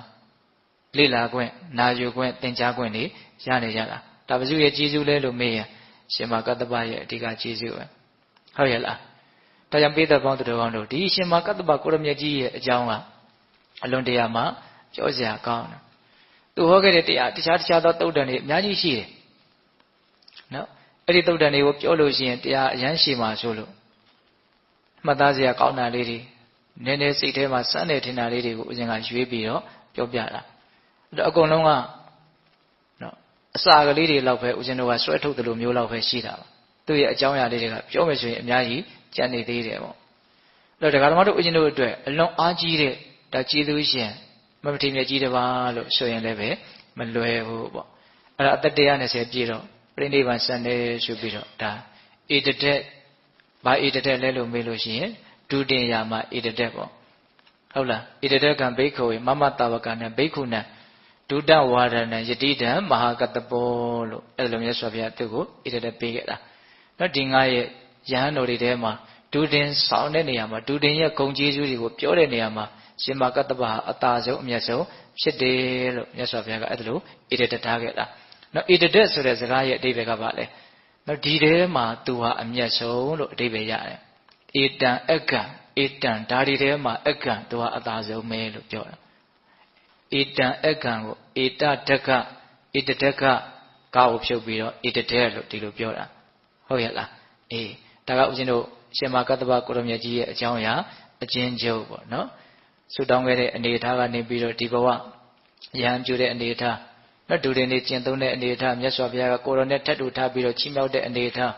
အလွန်လိုနေပြီးတော့အလွန်ရောင်ရဲတော်မူတဲ့ဒုတင်ကိုကျင့်သုံးပြီးတော့နောက်ဆုံးမြတ်စွာဘုရားအဆုံးအမသာသနာကိုအရှိကြည့်ပြီးတော့မပြောင်းမကွယ်အောင်စောင့်ရှောက်တော်မူသွားတဲ့အရှင်မြတ်ကြီးရဲ့အကြောင်းဟုတ်လားဒါကြောင့်ပိဿပေါင်းသူတော်ကောင်းတို့ရဲ့နော်စိတ်ထဲမှာဒီအရှင်မြတ်ကြီးရဲ့အကြောင်းကိုနာယူကြည်ညိုကြရတဲ့ကုသိုလ်ကောင်းမှုတွေဆိုတာမဖြစ်ဘူးလားဖြစ်တယ်အဲ့ဒီကုသိုလ်ကောင်းမှုတွေဟာနောက်ဆုံးနိဗ္ဗာန်ချမ်းသာကိုမျက်မှောက်ပြုနိုင်ဖို့အတွက်အများကြီးအထောက်အကူပြုသည့်အထိစွမ်းရည်တတ္တိထက်မြက်မယ်ပေါ့နော်ဒါကိုလည်းပဲနော်စိတ်ထဲကလှိုက်လိုက်လဲယုံကြည်နားလည်မှုနဲ့နော်ဒီကနေ့ပြုလုပ်ထားရတဲ့ကုသိုလ်ကောင်းမှုအစုစုတို့ရောအဲ့ဒီကုသိုလ်ကောင်းမှုတွေရောနော်ပြုလုပ်အပ်သောဒါနသီလသမာဓိပညာကုသိုလ်ကောင်းမှုအစုစုတို့ရဲ့စွမ်းတတ္တိကြောင့်ဘုရားတပည့်တော်တို့သည်မဲ့ညာဘုံညာမျက်နှိပ်ပံကိုလျင်မြန်ထုတ်ချောင်းမျက်မှောက်ပြုရစေကုန်သောဟုပတ္တနာအောင်စုပြုကြကုန်ရာတည်း